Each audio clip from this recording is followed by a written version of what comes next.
Hola, buenas tardes a todos. Bienvenidos al webinar Tributación de las Fundaciones 2. Este webinar es traído a ustedes por Wigo Software Contable, que es parte del grupo Informat, y hoy junto a Alianza CAP, grupo de profesionales expertos en capacitaciones IFRS y de tributación.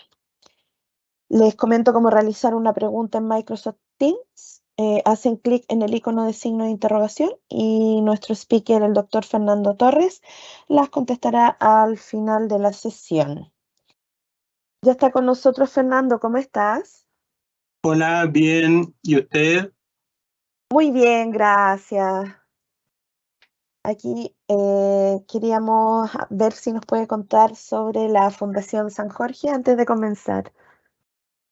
Claro. Bueno, a todos los asistentes para este webinar, los invito a conocer nuestra Fundación San Jorge, conocer nuestros proyectos que tenemos en Valdivia.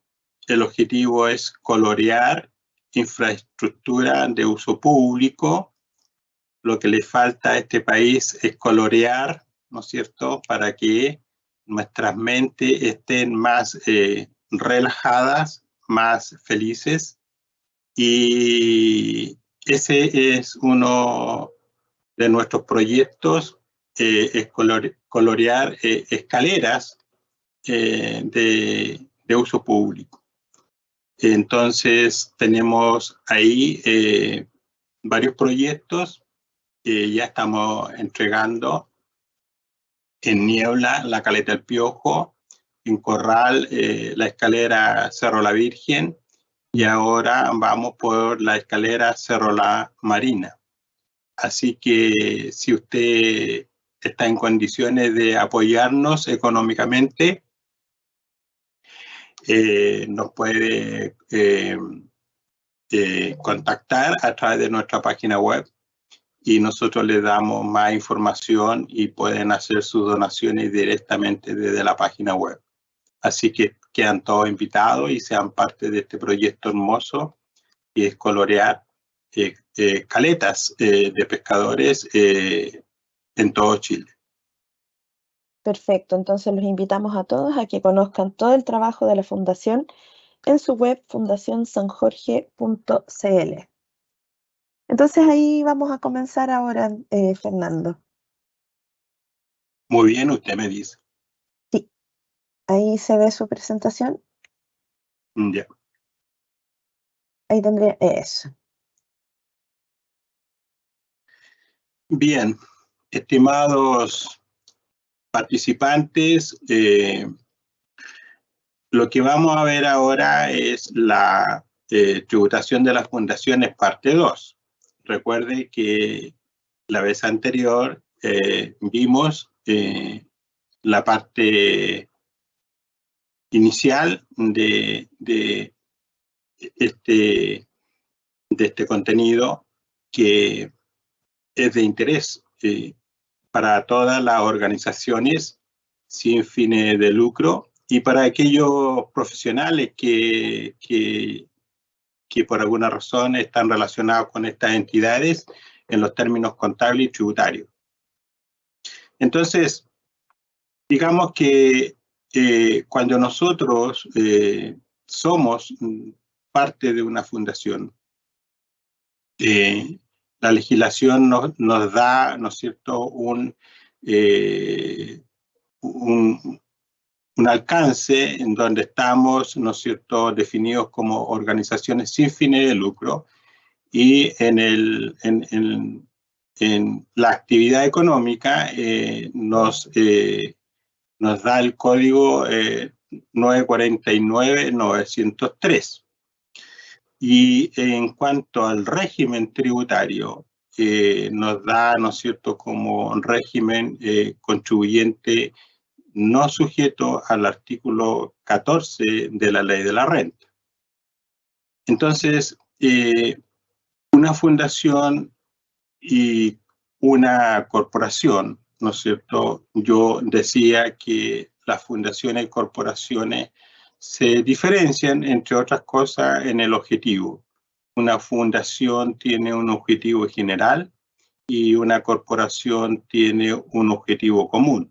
Por lo tanto, en las corporaciones es un grupo de personas que se reúnen y forman una entidad para resolver problemas comunes. En cambio, en una fundación los objetivos son generales y la cultura, la historia, la naturaleza es que normalmente hay un fundador y que después se constituye el directorio y luego entonces un representante legal y todos los distintos departamentos que se generan en una entidad. Entonces,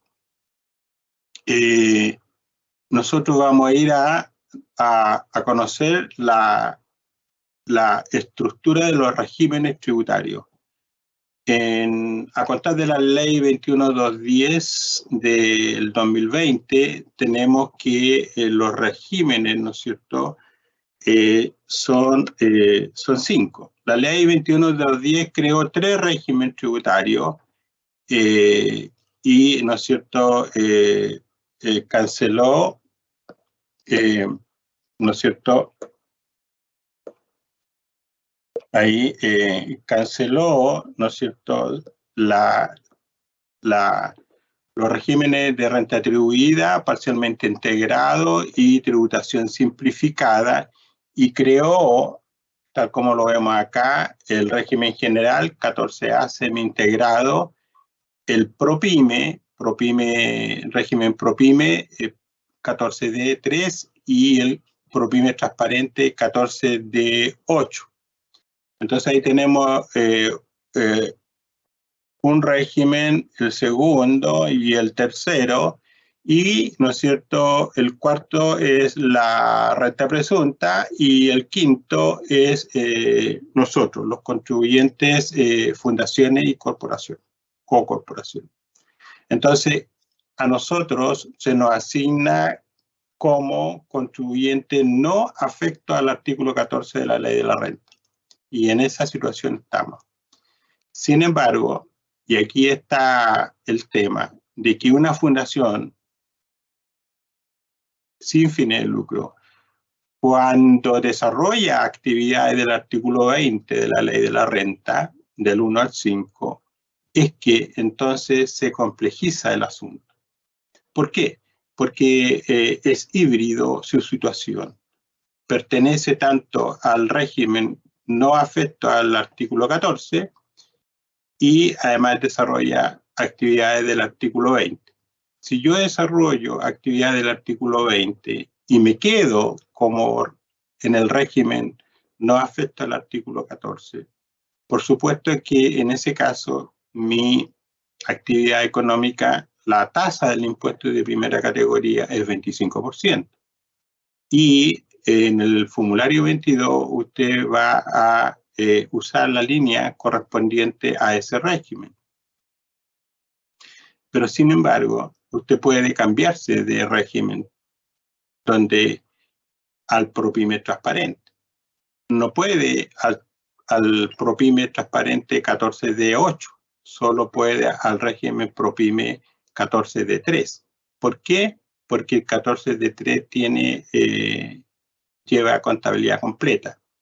Y una entidad, una fundación, una de los requisitos es llevar contabilidad completa. Entonces, usted puede trasladarse, si desarrolla actividad del artículo 20, por supuesto por tasa, porque aquí la tasa es 25%, en cambio aquí, en este régimen 14D3, la tasa es por ahora 10% para este año y el siguiente 12,5%. Entonces ahí tiene un ahorro de impuestos de primera categoría importante, pero solo en el caso de que usted desarrolle actividad del artículo 20 de la Ley de la Renta. Si usted no desarrolla actividad del artículo 20, bueno, se mantiene en el régimen no afecto al artículo 14 de la Ley de la Renta. y tampoco va a pagar sobre esos ingresos y gastos si no desarrolla actividad del artículo 20. ¿Cuándo no desarrolla actividad del artículo 20? Cuando, por ejemplo, los ingresos provienen de fondos concursables o provienen de las empresas por proyectos con fines sociales, con fines deportivos, con fines culturales, con fines educacionales, ¿no es cierto? Y en ese caso, entonces, los ingresos y los gastos son no tributables. Pero usted puede tener ambas cosas, tanto ingresos por fondos concursables o de empresas que financian proyectos ya señalados, o, ¿no es cierto?, desarrolla actividad del artículo 20 de la Ley de la Renta. Entonces, si es así, vamos a ver, ¿no es cierto?, alguna situación. Supongamos, ¿no es cierto?, que una fundación, cuando digo una fundación es lo mismo decir que una corporación, porque es la misma situación tributaria. Yo tengo acá, ¿no es cierto?, un balance y aquí tengo un estado de resultados. Entonces, aquí tengo un balance y aquí tengo el estado de situación, ¿no es cierto? Entonces aquí tengo activos, pasivos y patrimonio. Y aquí tengo ingresos y tengo gastos. Entonces, ahí, gastos. Entonces, si yo desarrollo actividad del artículo 20, ¿no es cierto?, del 1 al 5 de la Ley de Impuesto a la Renta, si yo desarrollo actividad del artículo 20 de la Ley de la Renta, entonces estoy en condiciones de ser contribuyente del impuesto de primera categoría, ¿vale? Y por supuesto que también puede aplicar el decreto ley 825 y obviamente el decreto ley 824, ¿no es cierto? Este es el IVA y este es la renta.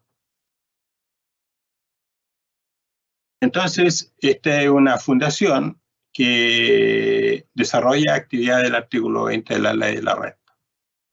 Yo puedo, por ejemplo, comprar ropa, ¿no es cierto?, vestuario y vender vestuario.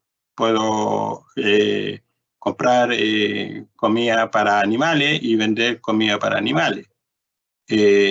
Y eso soy contribuyente de IVA y además si hay una ganancia, ¿no es cierto?, aplica la ley 824, impuesto a la renta.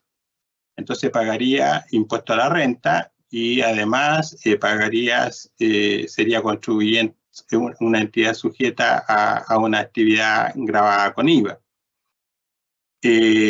Y ahí entonces, tal como yo lo mostré en el cuadro anterior, podría, ¿no es cierto?, ir de un régimen tributario a otro régimen tributario, ¿no es cierto?, régimen tributario, a otro régimen tributario. Por ejemplo, el 14D, letra 14D,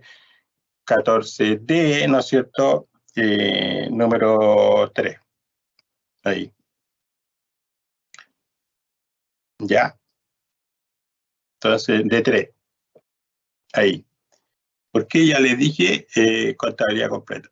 Entonces yo podría transitar de un régimen tributario no sujeto no sujeto, contribuyente no sujeto al artículo 14 de la Ley de la Renta, podría transitar a un 14D3. ¿Por qué? Porque estoy desarrollando actividad del artículo 20 de la Ley de la Renta.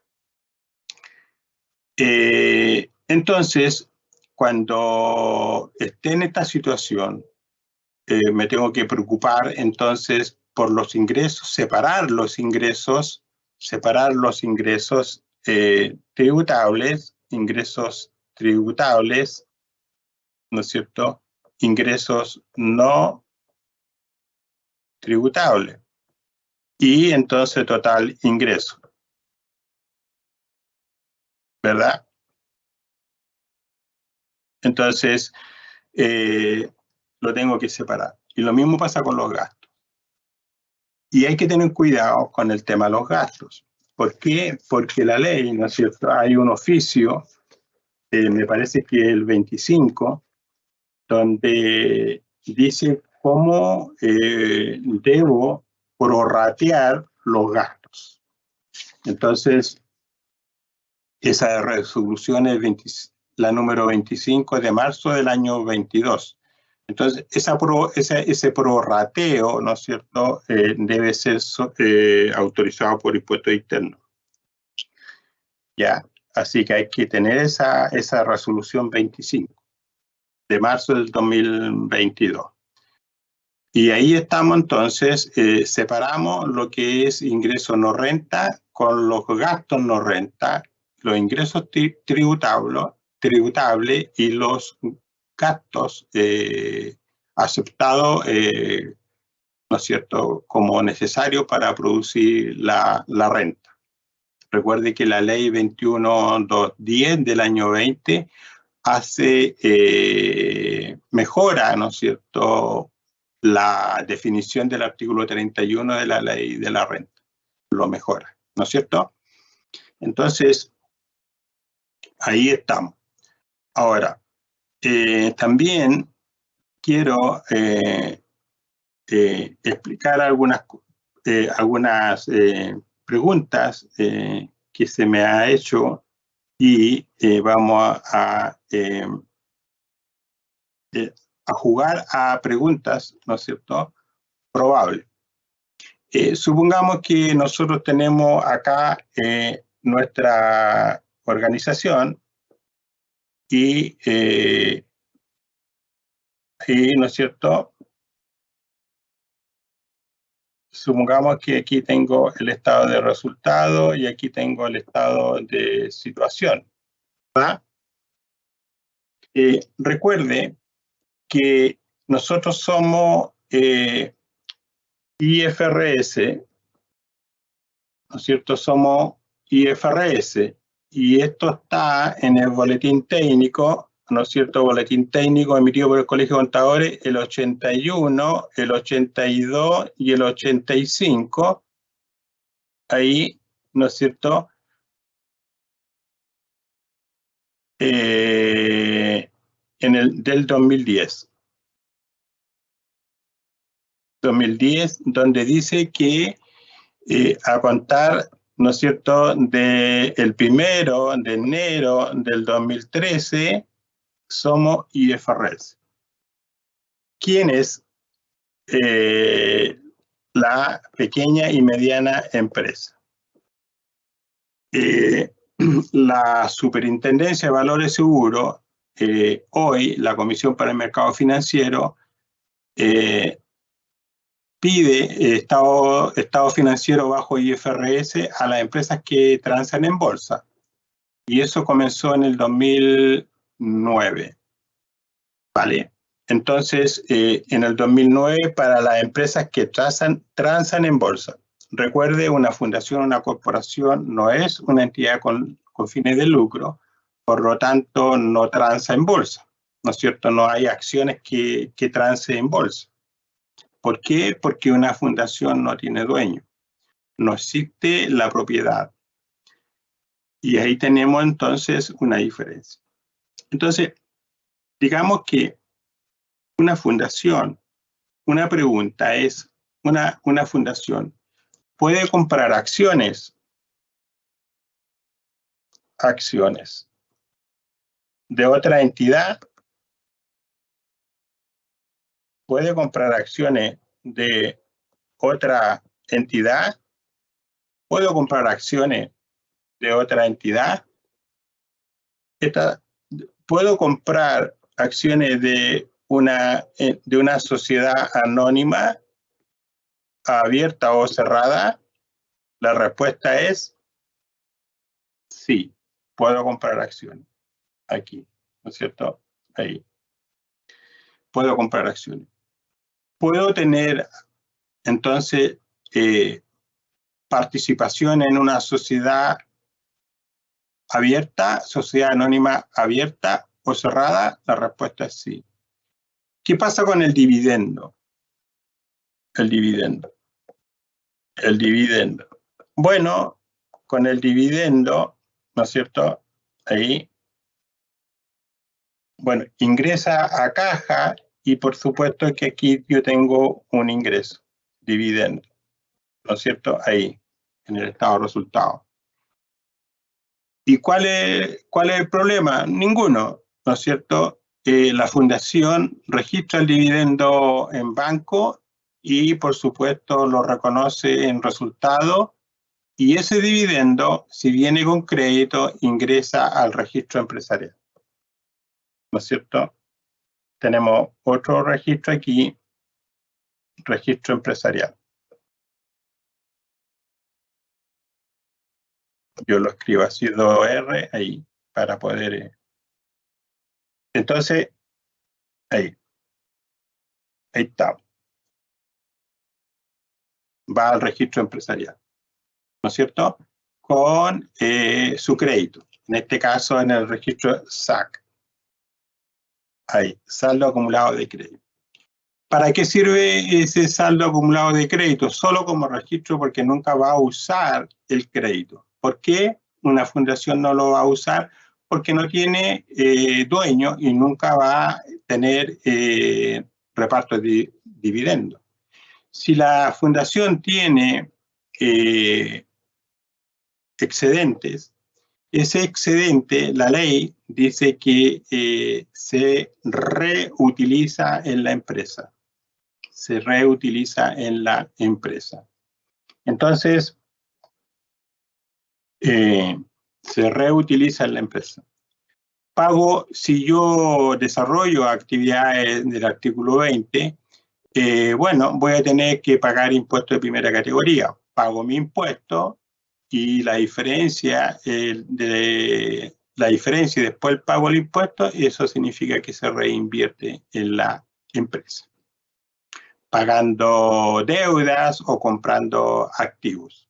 Ya, aquí tengo la fundación. Ahí, ¿vale? Otra cosa, puedo, si yo tengo acá un bien raíz, ¿qué pasa si yo arriendo el bien raíz? ¿Qué pasa si yo arriendo el bien raíz? Bueno, ¿no es cierto? Yo tengo acá el arriendo, aquí tengo el arriendo, y ese dinero que me llega acá, ¿no es cierto? Aquí a banco, bueno, ese dinero paga impuestos de primera categoría. ¿Por qué? Porque está dentro de la actividad del artículo 20 de la ley de la renta. ¿Y cuánto pago? Bueno, si estoy sujeto al régimen, ¿no es cierto? No sujeto al artículo 14 de la ley de la renta, la tasa del impuesto es 25%. Si yo me cambio de régimen al 14D3, bueno, la tasa del impuesto es distinta. En el largo plazo van a llegar ambas al 25%. Lo que pasa es que la ley 21.256, ¿no es cierto? 21.256 del año 20, ¿no es cierto? 2020, septiembre del año 20. Esta ley, ¿no es cierto?, es la que permite rebajar el impuesto de primera categoría, la tasa del impuesto de primera categoría para los regímenes tributarios 14D, 14D3, ¿no es cierto? 14D3. Rebajó la tasa del impuesto por 3 periodos, 20, 21, 22, y ahora, ¿no es cierto?, a través de una circular, el año 23 comercial. Este año también la tasa de impuesto es de 10%, recuerde eso. Así que cuando estemos pagando impuestos en abril del 2024, la tasa del impuesto para este régimen 14D3 es 10%. Entonces, ¿puedo arrendar el bien raíz? Sí, puedo. Muy bien. ¿Puedo comprar acciones de una sociedad anónima abierta o cerrada? Sí, puedo comprar acciones. ¿Qué pasa con el dividendo? Nada, ingresa y entonces el crédito lo mantengo en un registro empresarial. Si yo pago impuestos de primera categoría por el arriendo del bien raíz, pago el impuesto y por supuesto que también se me genera un SAC, un saldo acumulado de crédito. Pero le insisto, ese saldo acumulado de crédito solo va a quedar como un registro empresarial, nada más. No se puede usar. Entonces, puedo y tengo que determinar un RAI. El RAI me permite saber cuál es la renta, ¿no es cierto?, afecta a impuestos finales. Pero como no hay impuestos finales, porque no hay dueño, entonces solo queda como un registro. Y la determinación de la base imponible me permite pagar el impuesto de primera categoría. ¿Vale? Ok. ¿Puedo, ¿no es cierto?, una fundación fusionarme con una entidad como por ejemplo una sociedad anónima cerrada, una sociedad limitada de personas, una IRL? No, no puedo, no me puedo fusionar. ¿Por qué? Porque son de distinta naturaleza.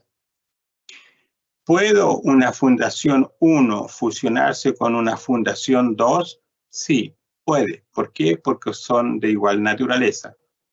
Entonces, cuando yo tengo una fundación y veo que hay otra fundación que está ahí más o menos, ¿no es cierto?, puedo comprar, adquirir todos los activos y pasivos netos de la fundación que tiende a desaparecer.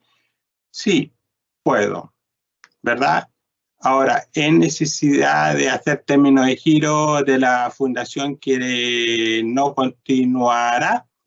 No, no es necesario hacer términos de giro, solo a través de la fusión, de la adquisición, a través del relato, ¿no es cierto?, se hace la presentación a impuestos internos y con eso estamos. ¿Puede una fundación puede hacer donaciones y hacer uso de los beneficios tributarios que tiene o que propone la propia ley de donaciones? Sí, puedo hacer donaciones a otra fundación y hacer uso del beneficio tributario. ¿Cuándo? Cuando la fundación desarrolla actividades del artículo 20 de la Ley de la Renta y, por supuesto, si yo desarrollo actividades del artículo 20 de la renta, voy a pagar impuestos de primera categoría. Y sobre ese impuesto de primera categoría, ¿no es cierto?, cuando determine mi base imponible, entonces mi base imponible me va a dar un impuesto a pagar. Sin embargo, como hice una donación, tengo que ajustar mi base imponible y luego, una vez que me ajusto a mi base imponible, determino el crédito que me da la donación que realicé a otra fundación y entonces puedo imputar a ese impuesto de primera categoría el crédito que me ha otorgado la donación que he realizado en beneficio de otra fundación. Entonces, ahí tenemos, ¿no es cierto?, otra situación que una fundación que desarrolla actividad del artículo 20 de la Ley de la Renta puede hacer uso de los beneficios tributarios que las distintas leyes de donaciones permiten. ¿Vale? Así que atento con eso, que le permite entonces a organizaciones tener que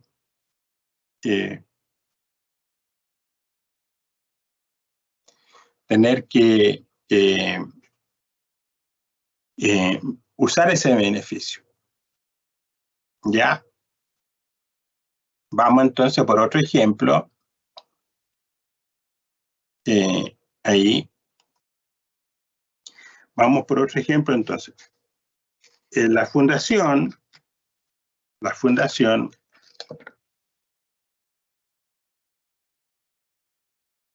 tenemos aquí una fundación. Ahí. ¿No es cierto? Aquí tenemos la fundación nuevamente y aquí tengo el estado de resultado, y el estado de situación de la fundación. Ahí. Entonces, si yo desarrollo actividad del artículo 20, ¿no es cierto?, del 1 al 5, como le decía, mi base imponible, voy a tener en mi base imponible, supongamos que esta es la base imponible, aquí tengo ingreso no renta y aquí tengo ingreso renta. Entonces, aquí tengo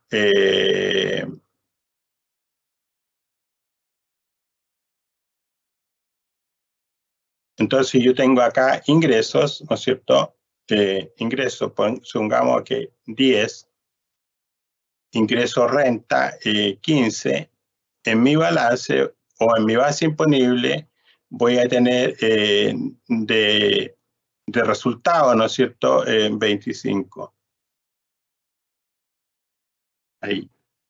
Entonces, y voy a tener, ¿no es cierto?, de ingresos, sin embargo, voy a tener que vamos a sacar la base imponible para acá y yo voy a borrar ahí, aquí, los contenidos y vamos a cambiarlo por otro concepto, ahí, total ingreso, ¿no es cierto?, 25. Entonces, si yo tengo total ingreso, estos son ingresos, ya. Y si acá tengo gastos, tengo 8.000. Entonces, esto me da 5.000, esto me da 12.000, por lo tanto tengo 17.000. Si usted ve, estos son los egresos. Entonces, ahí, ¿verdad? Entonces, mi base imponible, ¿no es cierto?, vamos a decir resultados según balance. Ahí, ¿qué tenemos? Los 17, ¿no es cierto? 17. Pero yo voy a decir agregado, ¿no es cierto? Agregados y deducido. Agregados y deducciones. Ahí. Entonces, ¿qué voy a deducir? ¿No es cierto? ¿Qué voy a deducir? Esto voy a deducir. Esto que está aquí, ¿no es cierto? Lo voy a deducir porque son ingresos no renta. Entonces, deduzco ingresos no renta. Y entonces me quedo con una base imponible de 12.000. Ahí. Y este es el monto que estaría, ¿no es cierto?, ahí, y sería el monto que afecta el impuesto de primera categoría, ¿no es cierto? Afecta. Y la tasa del impuesto va a depender del régimen en que se encuentre. Puede ser, en este caso, 25 o puede ser el 10%. Entonces, los que están aquí, estos ingresos no renta y gastos no renta, tiene que ver, este es un ejemplo de una fundación, tiene que ver con, por ejemplo, con fondos concursables. Entonces, ¿por qué tengo un excedente ahí de 5.000? bueno, esa es una forma de contabilizar que yo siempre digo que eso es una opción. Lo correcto es que yo al final ajuste aquí los 5.000, ponga atención en esta parte, yo ajuste, ¿no es cierto?, esta cuenta con una cuenta de pasivo, como estos son ahí, ¿no es cierto?, y lo acá.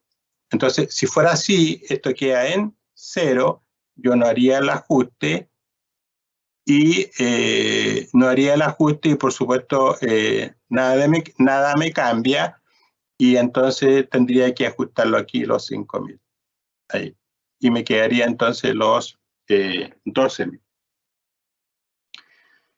Entonces, ¿por qué? Porque cuando yo postulo a fondos concursables, lo que hay que hacer es reconocer cuando el fondo concursable está sujeto, ¿no es cierto?, a una rendición, en el fondo esa plata no es un ingreso, es una cuenta de pasivo. Y voy reconociendo, ¿no es cierto?, voy reconociendo en la medida que yo voy reconociendo, en la medida que yo vaya reconociendo, en la medida que yo vaya gastando el dinero, ¿vale? Entonces, cuando yo tengo, ¿no es cierto?, aquí, ¿no es cierto?, cuando yo tengo aquí mi balance, yo aquí reconozco el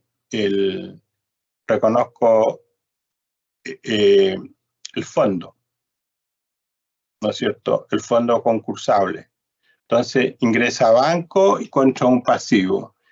Y, ¿no es cierto?, cuando yo tengo gasto, aquí voy reconociendo entonces el gasto. Voy reconociendo el gasto en la medida que vaya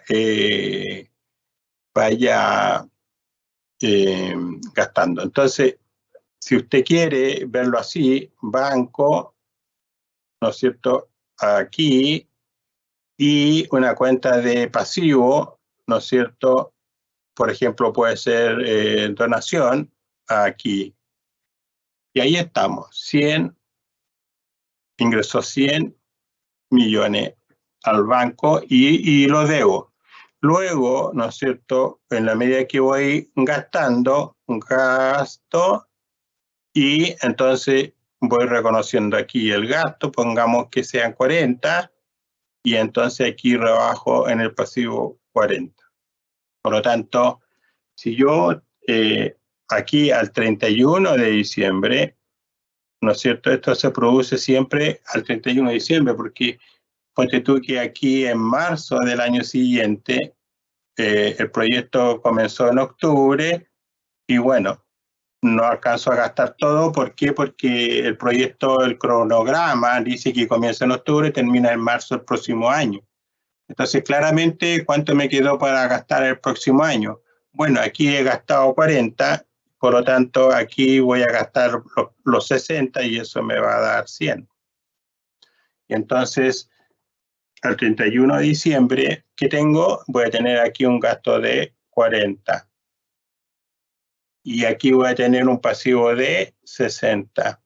Y aquí en banco me va a quedar 60, porque eso es lo que me queda por gastar. Y por supuesto, el ingreso, ¿no es cierto? ¿Cuánto es el ingreso? 40, ¿no es cierto? Entonces aquí me faltó, aquí tengo 40, aquí me faltó una cuenta de ingreso.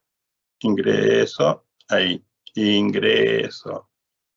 Entonces voy a tener ingreso de rebajo pasivo y contra aquí, ingreso 40. Y aquí me quedó la cuenta de gasto, claro. Como yo acá contra, ¿no es cierto?, contra caja.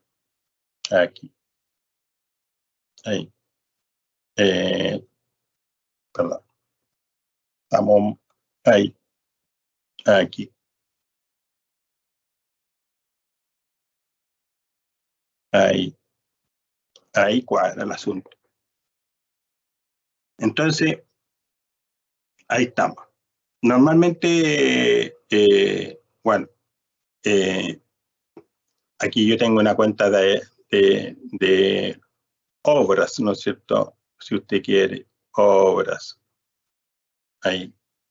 Pero lo rebajé contra banco, ¿no es cierto? Directamente. Ahí está el asunto. Entonces, ahí yo resuelvo el tema para la determinación de la renta líquida, lo resuelvo en la columna de los ingresos no renta. Esa columna, si me queda los 60, bueno, hago el ajuste contra pasivo. Y si contabilizo bien desde un principio, reconociendo pasivo, entonces voy rebajando el gasto y voy reconociendo el ingreso. Y siempre el resultado va a ser 0, ¿no es cierto? Y entonces va a quedar en la columna siguiente los ingresos tributables menos los gastos tributables. Por lo tanto, cuando determine mi renta líquida va a ser más fácil para no equivocarme. Ahora bien, es importante, ¿no es cierto? Otro tema que también es importante tener presente. ¿Cuál? Bueno, veamos. Siempre esto es más difícil de lo que uno cree. ¿Qué cosa vamos a hacer? Resulta que cuando yo determine mi base imponible, mi base, ¿no es cierto?, imponible, aquí, esto va a depender del régimen que yo me encuentre. Si yo estoy, ¿no es cierto?, ¿en qué régimen me encuentro? Recuerde el ejercicio. Entonces,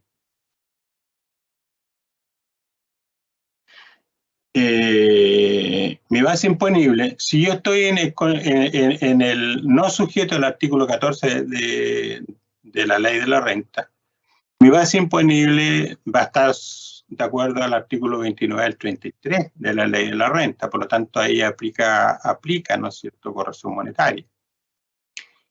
Y como somos IFRS, ¿no es cierto?, IFRS, ahí, en el balance no va corrección monetaria. La corrección monetaria va en la fuera de balance y se agrega o se deduce en la renta líquida. Entonces, entonces, de acuerdo al artículo 29 al 33 de la ley de la renta, si soy no sujeto al artículo 14.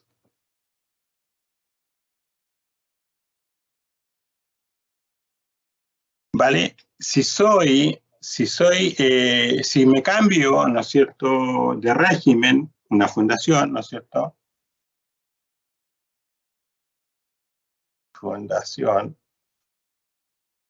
Vamos siempre, no se olvide que esta cuestión se llama Fundación de la tributación de las fundaciones, parte 2. Entonces, si yo me cambio de régimen, ¿no es cierto?, y ahora soy contribuyente del artículo 14, letra D3, número 3. Bueno, lo mismo, ahí la base imponible, ahí es flujo, ¿no es cierto? Es flujo, recuerde, son ingresos percibidos y gastos efectivamente pagados. Entonces, ahí cambia la base imponible. Aquí son flujos. Aquí es un flujo. de ingresos y de gastos. Ingresos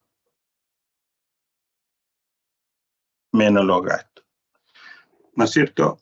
Y si yo pago PPM, recuerde que hay algunas partidas, no siempre es así como que no aplica corrección monetaria, aun cuando la circular dice no aplica corrección monetaria. Sin embargo, en el 14D3 se aplica corrección monetaria a algunas partidas ¿no es cierto?, fuera de balance y en la determinación de la base imponible. Por ejemplo, ¿no es cierto?, el PPM. Si yo tengo PPM, tengo que agregar la corrección monetaria.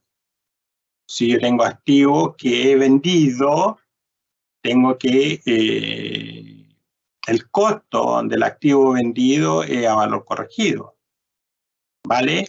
Por lo tanto, una vez que corrijo, determino la ganancia. Entonces, hay ciertos ajustes menores que hacer.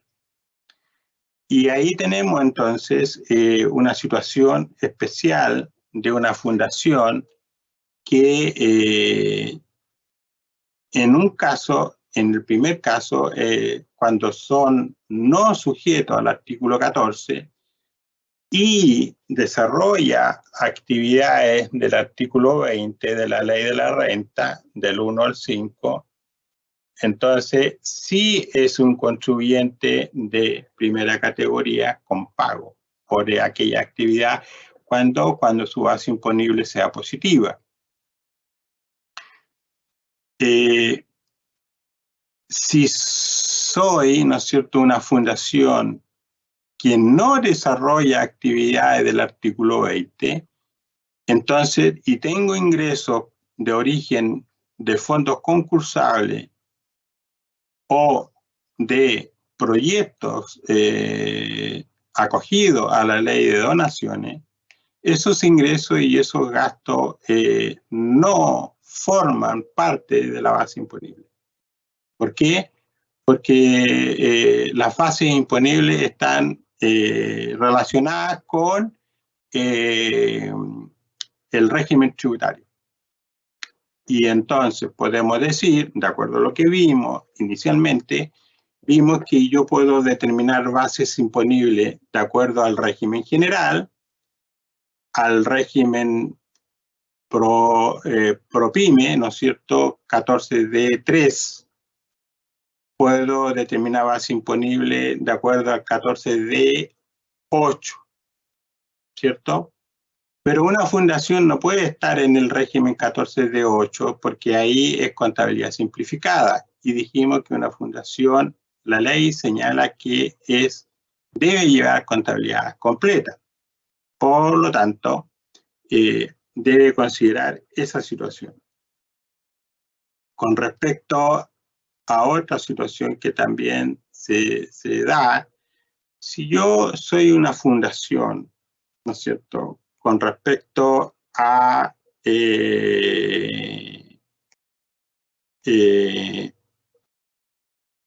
al monto de la remuneración pagada.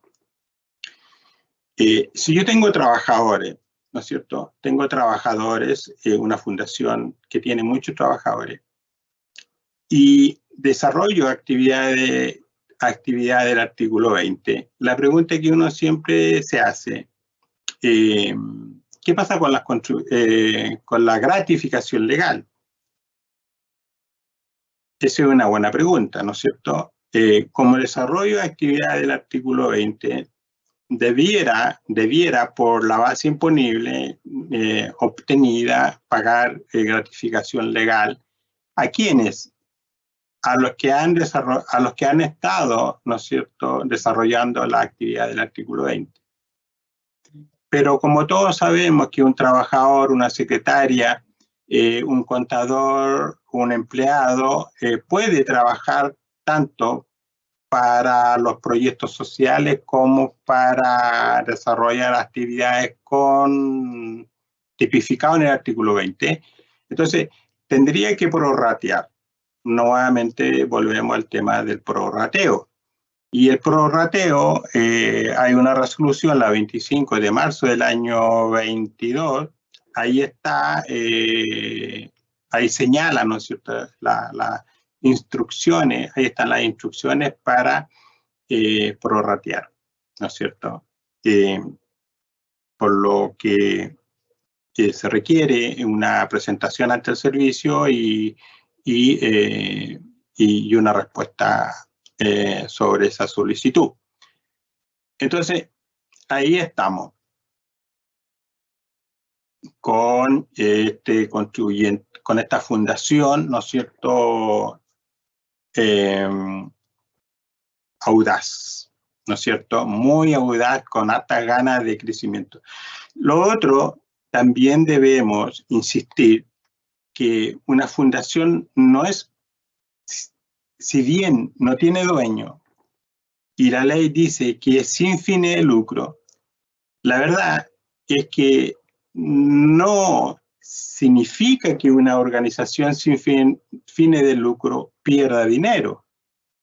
No sirve una fundación que pierda dinero, porque ¿cómo va a colaborar con los necesitados, con los vulnerables, con los ancianos, con las personas que requieren de una colaboración de una fundación? ¿Cómo? Si tiene pérdida. No tiene futuro una fundación. Por lo tanto, la fundación tiene que cuidar la liquidez y tiene que desarrollar, no siempre los proyectos concursables se ganan, entonces podría, sobre todo en este tiempo, muchas fundaciones no tienen flujo. ¿Por qué? Porque los fondos concursables en algunos casos se han detenido, se han atrasado por los problemas que todos sabemos. Entonces, están obligadas prácticamente a desarrollar actividades del artículo 20 para, ¿no es cierto?, por último, financiar los gastos generales o los gastos de la operación que requiere la fundación.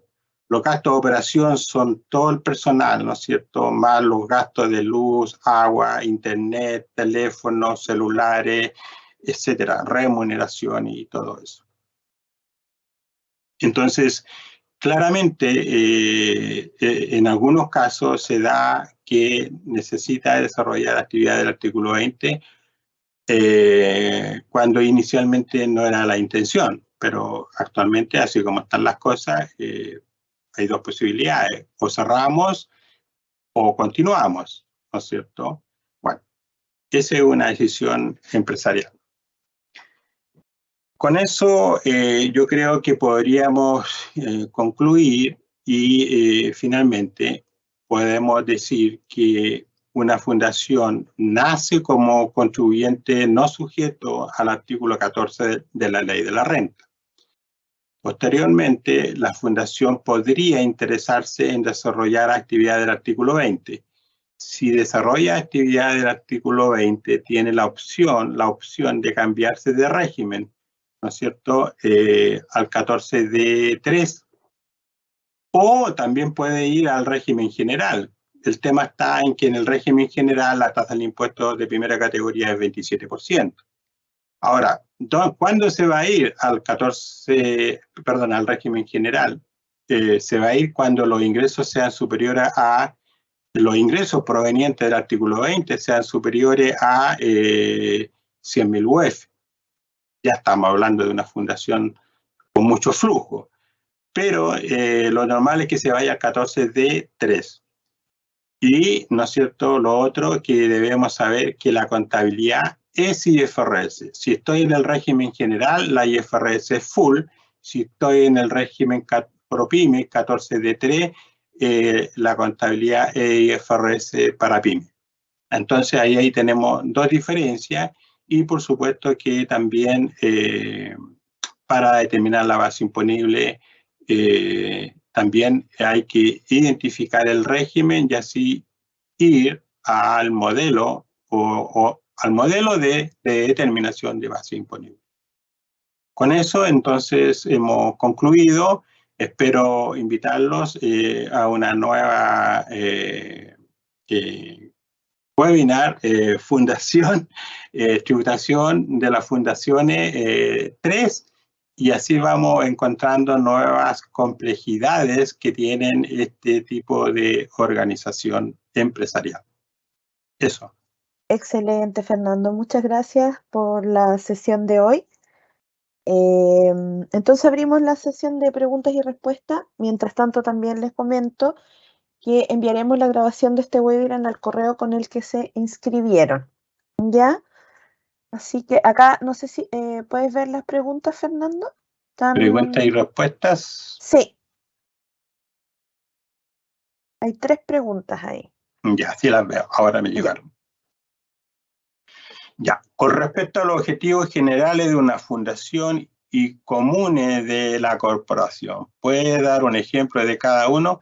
Claro, por ejemplo, una fundación, cuando tengo objetivos generales, yo puedo, ¿no es cierto?, desarrollar proyectos si fuera con fines culturales, podría desarrollar proyectos. Estos son fines generales, entonces puedo ir a un club folclórico y desarrollar un proyecto cultural, ponte tú un baile. Pero también puedo una escalera, colorearla con mosaico, ¿no es cierto?, dándole colorido y un diseño. Son dos cosas distintas. Una, mejorar la infraestructura de uso público, coloreándolo con la técnica del mosaico, y por el otro, también es cultural. Ambos es un club folclórico, ponte tú entrenamiento para el baile, la cueca, y con un profesor, un instructor, etc. En cambio, una corporación, como son personas, 10 personas, 8 personas, tienen un interés común, por ejemplo, el agua. Oye, estamos aquí con un problema de agua, desarrollemos, todos tenemos problemas de agua, sí, ya, ¿qué hacemos? Pucha, hagamos una corporación y nuestra necesidad, ¿cuál es? Abastecernos de agua. Bueno, postulemos a fondos concursables y entonces, ¿cuál es? Tener agua potable a la comunidad. Y ahí tenemos entonces esa corporación solo se ha unido, se ha juntado para ese objetivo. ¿Cuál es? La necesidad de abastecerse de agua. La otra pregunta, ¿una fundación entonces puede tener 2 regímenes tributarios? No, siempre uno solo. Te traslada al otro y abandona el siguiente. No puedes tener 2 regímenes tributarios. Entonces, las fundaciones que llevan contabilidad tendrían que guiarse por la NIF para PYME, versión 2015 en español. Correcto, muy bien. Recuerda que sí, versión 2015, pero tenemos versión, recuerda que el marco conceptual se actualizó en el 2018, ahí habría que ver ese tema, ¿vale? Habría que ver algunas versiones si se han actualizado, allá se llaman secciones, ¿no es cierto? Secciones, sí. ¿Otra pregunta? ¿Hay más preguntas? No, parece que ahí terminaron las preguntas. Acá nos dan las gracias y también nos dicen que estuvo muy bueno todo. Bien. Sí. Buenísimo. Entonces, Muy bien. te quiero dar muchas gracias, Fernando, nuevamente. También darle muchas gracias a todos los asistentes y nos estaríamos viendo en un próximo webinar. Muy bien, muchas gracias por su atención y recuerde nuestra Fundación San Jorge y también nuestra OTEC Alianza CAP, donde dictamos estos cursos. Muchas gracias y que tengan buena tarde. Chao, chao.